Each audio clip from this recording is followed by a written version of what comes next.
Alrighty, everyone. Welcome to September webinar. Hope the school year is off to a great start. This will be our agenda for today. We'll be starting off with SFA on-site monitoring with Jessica. And then after that, we'll have the after-school snack program review with Kala. And then Kylie will talk to us about the 30-day carryover. And then we'll have Melissa talk to us about verification. And then Jessica again will talk to us about direct certification reminders there. And then we'll have Kylie for ICN trainings, and then Kala for NSLP trainings. And then Sharon will talk to us about procurement for NSLP, specifically Buy American. And then we'll have Pamela for the FFEP, equipment and procurement. And then Sean will talk to us about USDA foods. And then we'll have Pamela again for Farm to School Month, Literacy from the Lunchroom, and then Cal will join us again for the National School Lunch Week. And then Pamela and Marianne will share us some resources from Dairy West. So without further ado, Jessica. Good morning, everyone. Next slide, please, Alex. So, in the National School Lunch Program, on-site monitoring is a requirement activity to ensure compliance with the program regulations. These reviews assist school food authorities to identify and correct problems in a timely manner. Each SFA is required to conduct an on-site monitoring for 100% of your sites for NSLP and 50% of the sites for SBP. On-site monitoring must be completed by February 1st, 2026. The forms for on-site monitoring can be located in Section 11 in the NSLP resources and download forms. Next slide, please, Alex.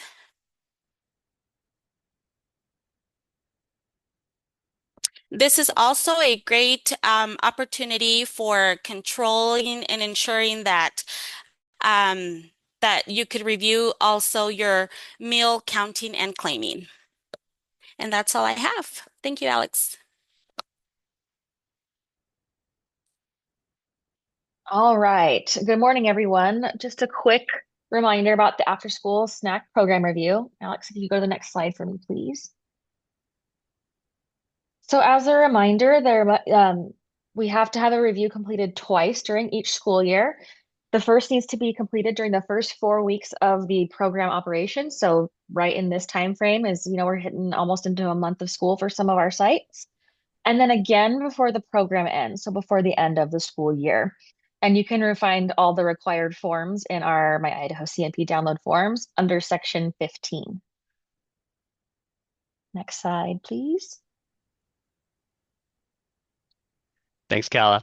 All right, and then we'll hear from Kylie. Kylie. Yes, good morning, everyone. I am going to talk about 30-day carryover.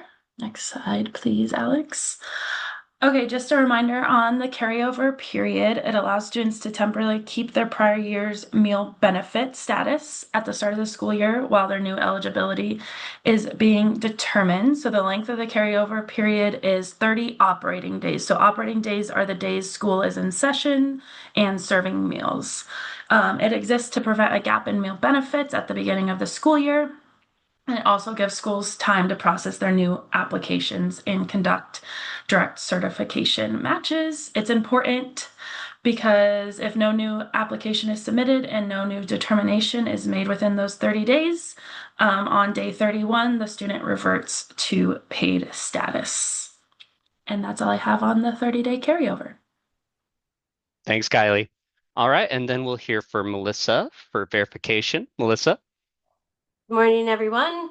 So verification is a process of selecting applications from a sampling, a sample pool to confirm that they're eligible for the benefit that they're receiving. You don't have to do this with all of them, just a sampling.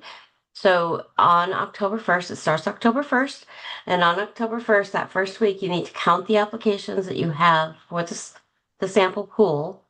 and then you'll take a sampling of them. It'll be a percentage, and you'll get an email notification to tell you what you can use, whether you have to do the 3%, and in air quotes here, focused, or if you can use an alternate method, that'll be sent to you via email.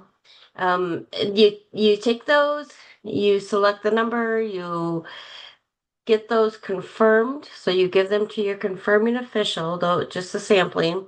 Give them to your confirming official to check that the eligibility that they were determined as is valid.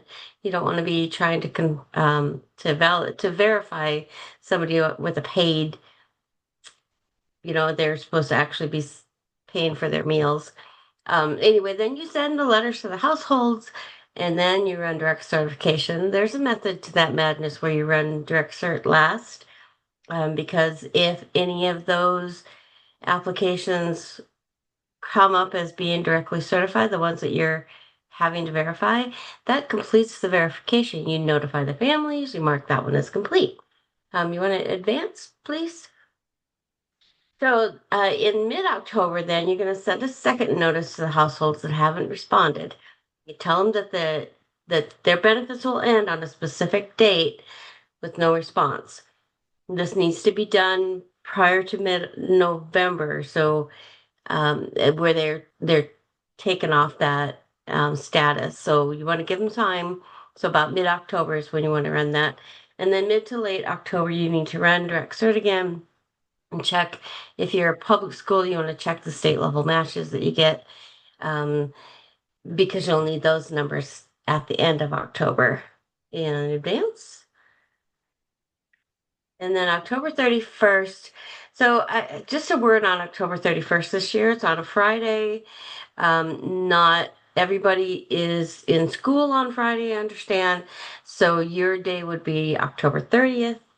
However, the report doesn't open until the 31st, so just bear that in mind. Anyway, on the 31st, you're going to determine all of your student counts, how many are enrolled, and how many are directly certified, broken down by, as you can see here on the slide, and how many are eligible for free and reduced by applications. You're not taking application counts. That's October 1st. So this is the student counts on the 31st. November 15th is actually a Saturday, so the deadline will be the 17th. Hopefully you all understand that it's just a little bit different if it's a weekend. So the deadline will be on the 17th, and you have to get all of your reporting done, everything has to be completed, and you keep everything from verification. Keep it all. You keep all the responses, you keep all copies of notices you sent, everything. It's very important that you do that. You'll be getting an email notification from me, and you can advance, please, Alex. Anyway, you be getting a notification from me. Oh yeah, this was new last year. For some of you, it's new because you're new. Anyway, we'll be collecting the number of children directly certified for Medicaid free and the number of children certified for Medicaid reduced. It's just a USDA requirement. Doesn't have a placeholder in the verification report, so we'll be collecting that separately from you, and that'll be collected via email. We'll be very, very explicit about how we collect it so that there's no PII on there. Go ahead and advance. And this is how you contact me when you have questions. I can even say if you have questions, because this is verification and it's involved and fun. Just reach out to me anytime you have questions on verification. And CEP verification. Oh, that's a good question. CEP verification is basically it's just a report. So on the 31st or between the 31st and the 15th of November, 17th of November, you're going to complete the report. If it takes you more than 5 minutes, you're really slow. I mean, seriously, there's nothing to it, and you will get instructions on how to do that. Perfect. Well, thanks, Melissa. Thank you. All right, and then we'll hear from Jessica again about direct certification reminders. Jessica?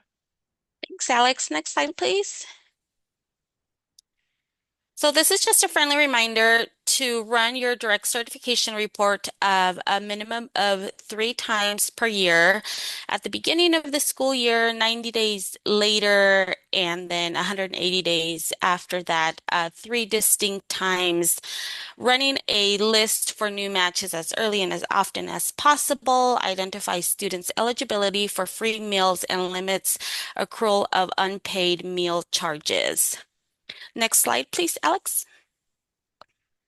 So new matches. So if a child is matched on Medicaid reduce and then comes up as another designation later, like SNAP, TAFI, Medicaid free, when you're running your report, the child will not show up on the new match list.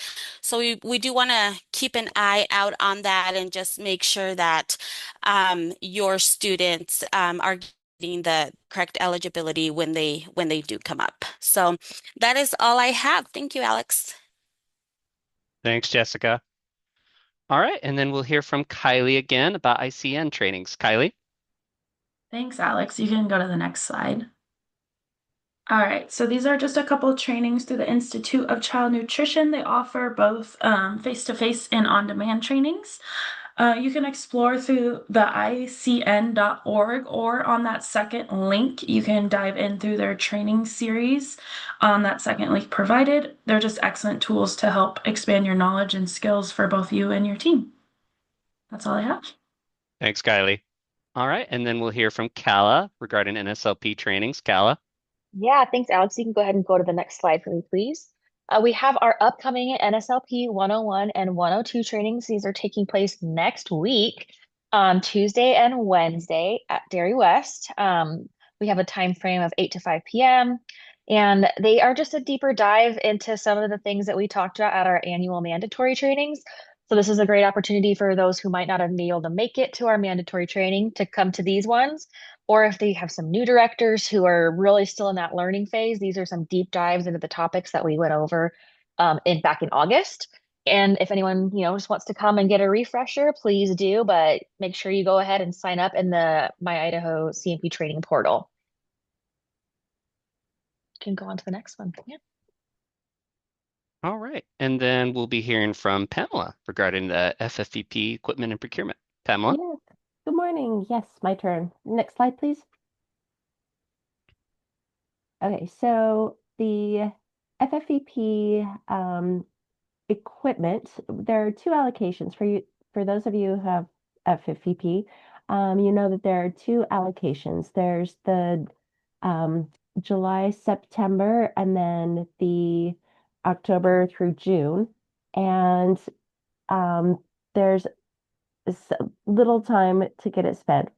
So this is a great time to spend it like on your equipment. If you need like cold packs to help keep the snacks cold, or trays to host it in, if you need bag sealers, something like that, shoot me an email um, or send me an email saying that you would like to purchase some equipment, and then I'll send you these questions, or you can just take a screenshot and answer these questions and send me the quotes or the links to the items that you want to order.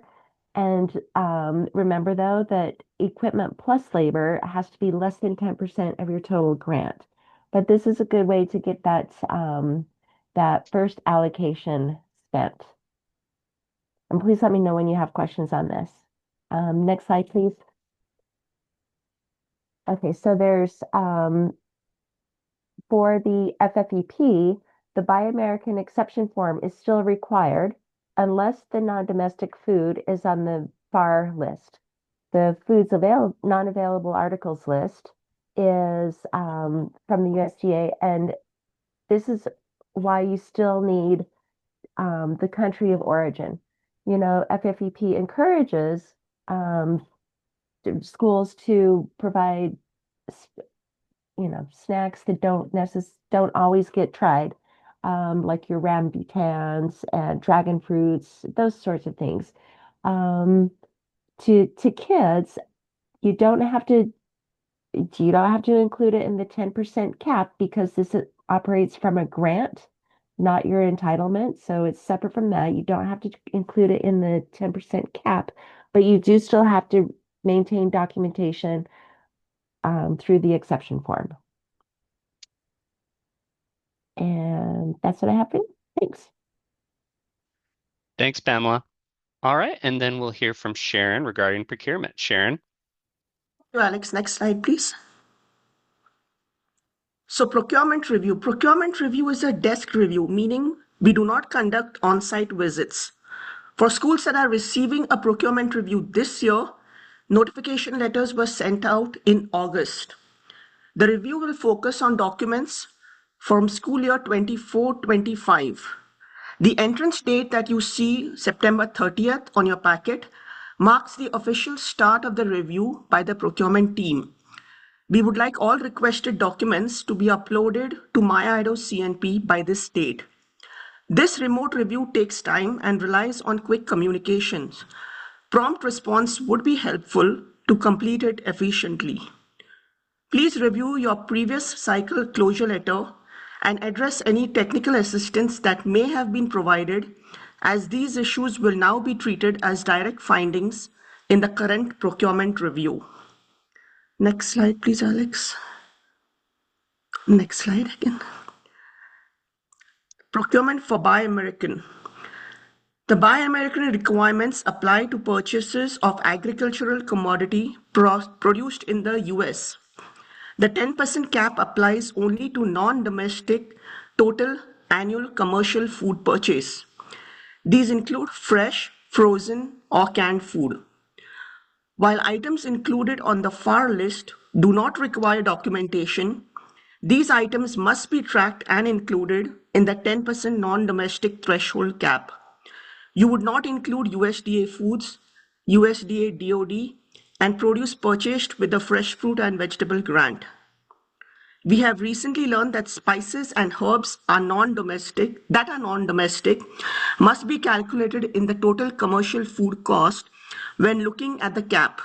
A broadcast email on this was sent on August 15th, providing more information on the 10% cap under the Buy American provision and related tracking requirements. That's it for me. Thanks, Sharon. All right, and then Thanks. we'll hear from Sean regarding USDA foods. Sean? Good morning. I just wanted to provide you with a few updates for the USDA foods. Next slide, please. First is that we have ordered the frozen peach cups to take the place of the frozen strawberry cups that were unavailable this year. We have not received an anticipated delivery date yet, but we suspect it may be around January. That was when the strawberry cups were to be delivered. We will let you know when we know the date. We also do not have an update on the flour delivery from the vendor. 3 trucks have been purchased, but delivery is still pending on the first truck that was scheduled for August due to the explosion at the processor. AMS has notified us that a shortfall for direct delivery turkey roast was due to no bids received. Because there were no bids, AMS will not be going back out to bid these materials until the next solicitation, which will be for a January to June 2026 delivery. If AMS is successful and receives a bid when they go out, delivery will be too late for those using the roast for Thanksgiving, so we have canceled the order. We also have the DoD survey will be going out on October 1st with responses due by October 8th. We will be collecting information on if you would like to adjust your DoD allocation when the opportunity opens on the 17th. You will be given this opportunity again in January, March, and April. Finally, I wanted to let you know that we will be scheduling an online training with Gold Star Foods on October 15th. Part 1 of this training will review general inventory management, and I will be sending out details and instructions on how to register. This training will also be recorded and made available in the CNP training portal for those unable to attend. Next slide, please. Here is a list of the USDA Advisory Council for the 25-26 school year. This list can be found on our website. These guys are your subject matter experts. Ask them about co-op memberships, ordering, menus, anything you need help with. They represent you and need your support to help the state decide what foods and processors will be available to our schools here in Idaho. I will be setting up quarterly meetings with the Advisory Council, so please provide your input to them so we can all make informed decisions. And that's all I have. I think we'll turn it over to Pamela.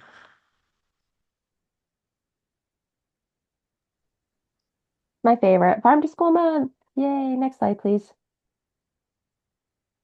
So October is Farm to School Month, and I put in a request for Governor's Proclamation again to just make Idaho or Farm October as Farm to School Month in Idaho. So stay tuned.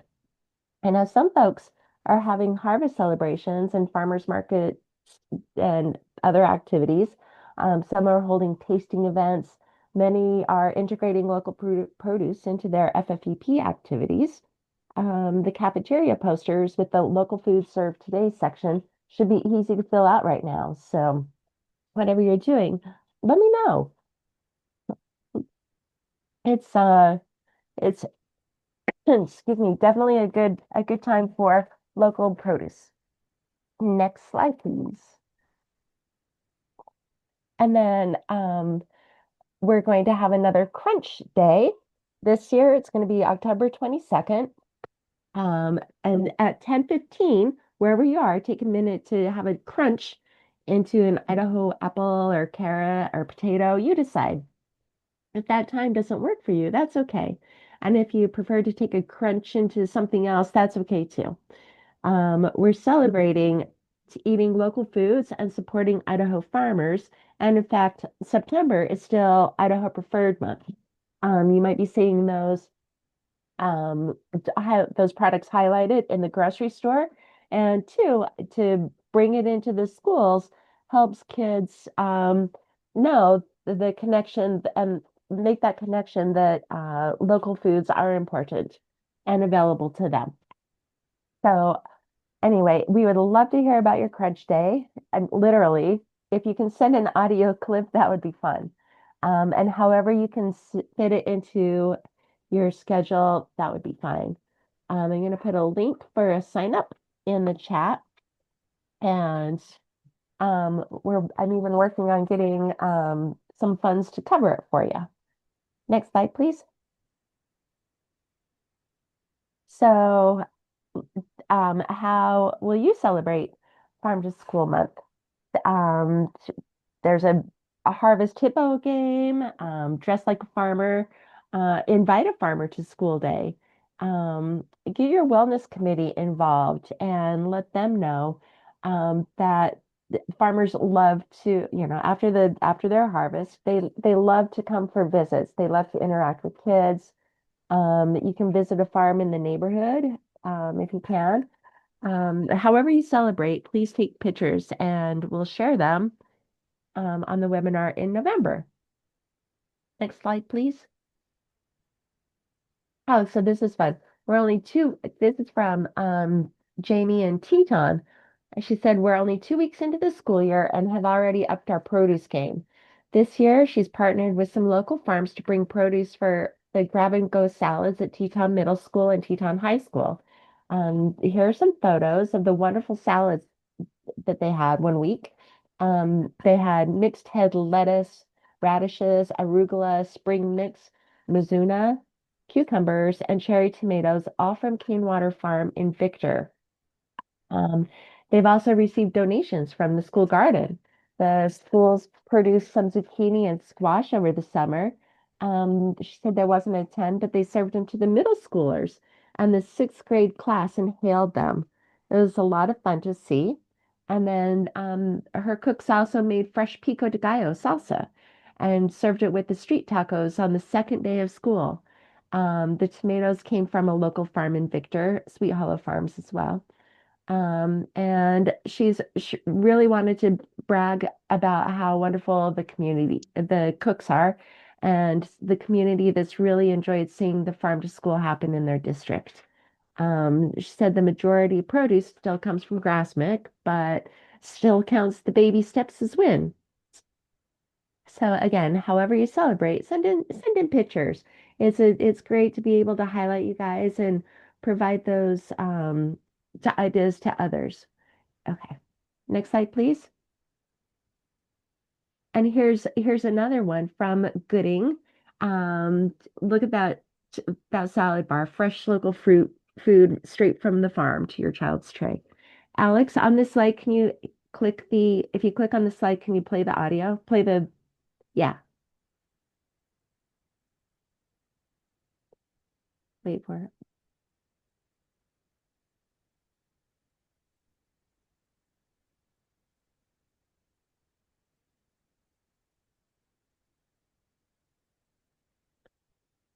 It has audio, but this is reason number 2, market fresh flavors. Number 3, orchard fresh fruit.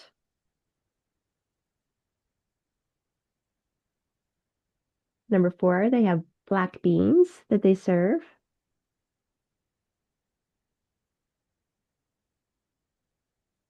And more reasons coming soon. Local just tastes better. Gooding Child Nutrition. And sorry we didn't have that audio on that clip, but that's what we have. Okay, next slide. Thanks, Angie and Gooding. That was awesome. And then here we have what's in season. And again, we're in the midst of a bountiful harvest time, so enjoy all of the fresh fruits and vegetables that you can. And then finally, next slide. One more time, the farm in school. We have round 2 of for funding. The child nutrition program received federal funding with a formula grant to provide schools with an agricultural education learning opportunity. Some 26 schools were able to participate in this in the springtime, and I'm bringing it back for the fall.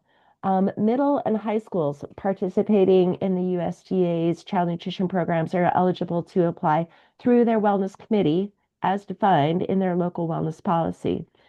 The application deadline will be Friday, October 3rd, and this grant will enable child nutrition programs to provide indoor hydroponic gardens to schools interested in incorporating this into their curriculum.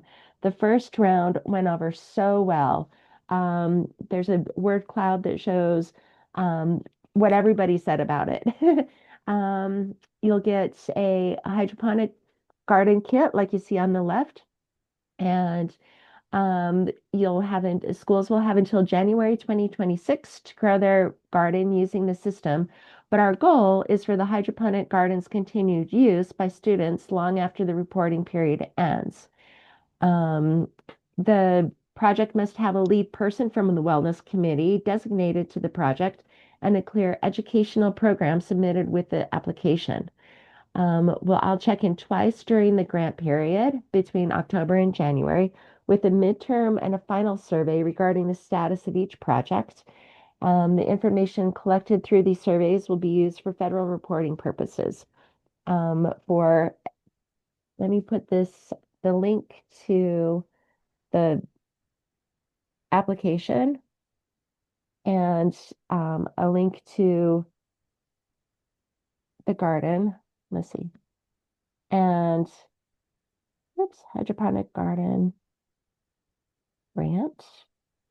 Okay, so there's the link to the form, and here's a link to the company that we'll be using. If you have questions or want to talk to other schools, reach out, let me know, and I'm sure they love talking about it, and we'll be happy to tell you what they came up with. So, yay, happy to see that. All right, Alex, next slide, please. Yeah, literacy from the lunchroom. Okay.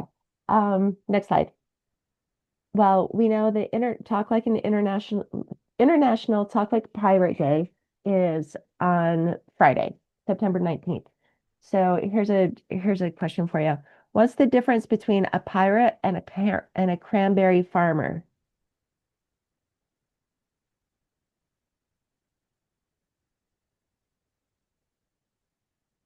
You ready for the answer? A pirate buries his treasure, but a cranberry farmer treasures his berries. But there you go. Okay. Uh, Back to the books for reading. I present Potatoes for Pirate Pearl. This is by Jennifer Concepcion, illustrated by Chloe Bridget. And it says, join Pirate Pearl and her parrot Petunia as they learn how potatoes are planted, grown, and harvested in this hilarious debut picture book about food and friendship. Pirate Pearl and her parrot Petunia are hungry, and after they make the hardtack biscuits walk the plank, they go in search of a perfect provision for their next sea voyage. Where do they end up? On Farmer Faye's potato farm. Farmer Faye shows Pirate Pearl how potatoes grow on the farm and how potatoes can be cooked into many different delicious potato recipes. Pirate Pearl and Petunia not only gain an understanding of farming, but also a new friendship with Farmer Faye. Back matter is packed with potato facts, information on growing your own potatoes, and recipes. So there's your first story, and then celebrating Farm to School Month. I offer you The Farm That Feeds Us by Nancy Castaldo, illustrated by Benny Sue. The Farm That Feeds Us is one of the best children's books about agriculture. It addresses questions like where our food comes from, what role farms play in production, and what it's like to be a farmer. The story follows along with a small organic family farm for a year. Springtime illustrates the preparation of the fields. Summer shows planting corn and attending the county fair. Autumn is the time to make pies and harvest pumpkins. And winter involves trimming and pruning the orchard. Children will not only learn about how food is produced, but also about the farmers who feed them. So there you go. And that's all I have. Thanks, guys. Thanks, Pamela. All right, and then we'll hear from Kala again about National School Lunch Week. Kala? Thanks. Yeah, thanks, Alex. You can go to the next slide. So on the tails of celebrating Farm to School Month, we also have National School Lunch Week happening October 13th to 17th this year.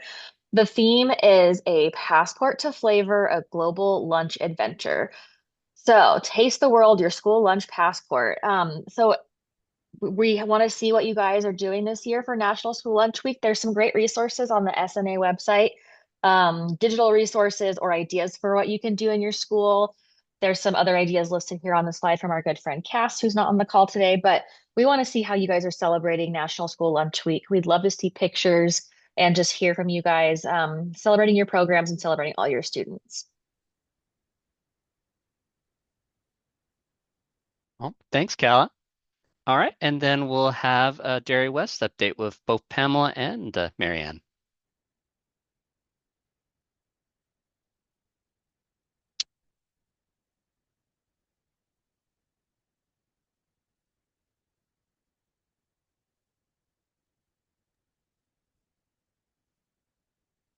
Pamela, did you want to go over this slide for the Farm to School? Oh, I'm with Dairy going over West? it with my mic off, so thank you. Oh, Yes. thank you. Fantastic, great. Thanks. Okay. I'll start over. October is National Farm to School Month. It's the perfect time for schools to explore where our food comes from and celebrate the farmers who make it possible.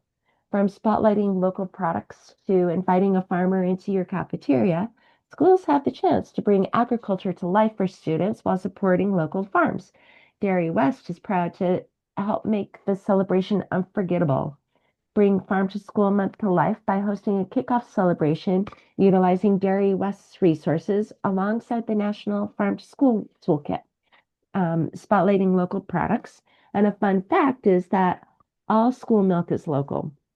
Inviting a farmer to your school meals or taking students on a virtual dairy farm tour in a cafeteria or hosting an Ask a Farmer event are all ideas for you to help celebrate.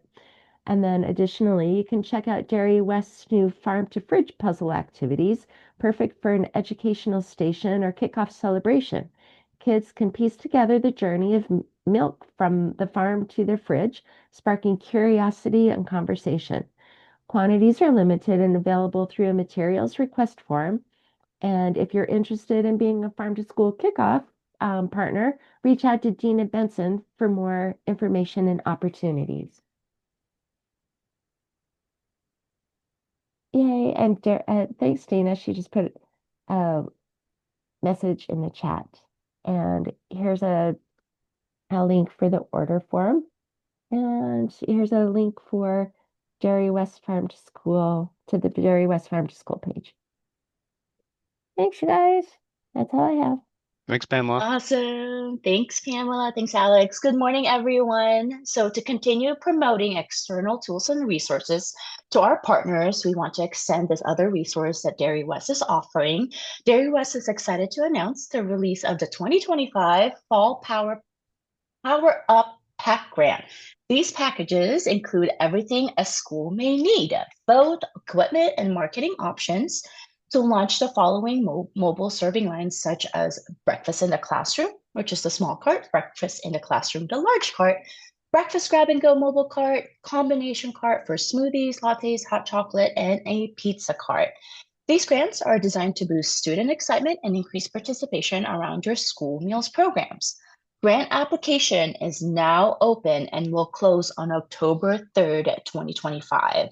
And I will pull up the link to you all in the chat box. So please click on that and bookmark that when you get a moment.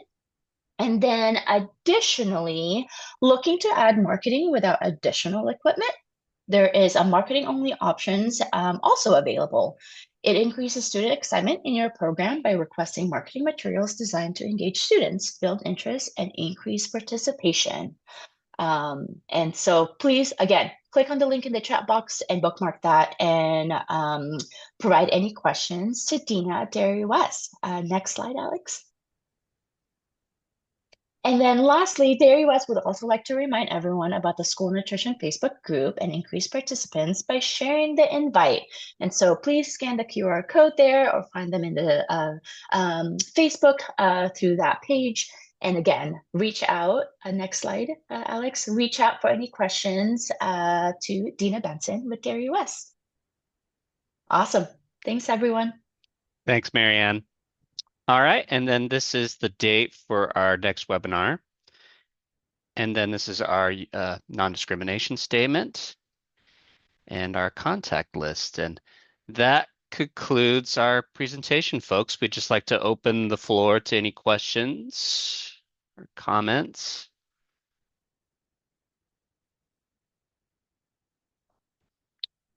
Any questions at all?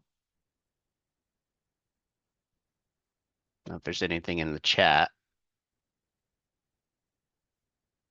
that hasn't been addressed yet.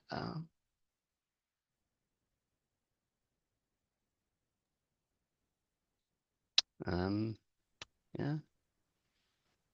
Doesn't look like it's going once, going twice.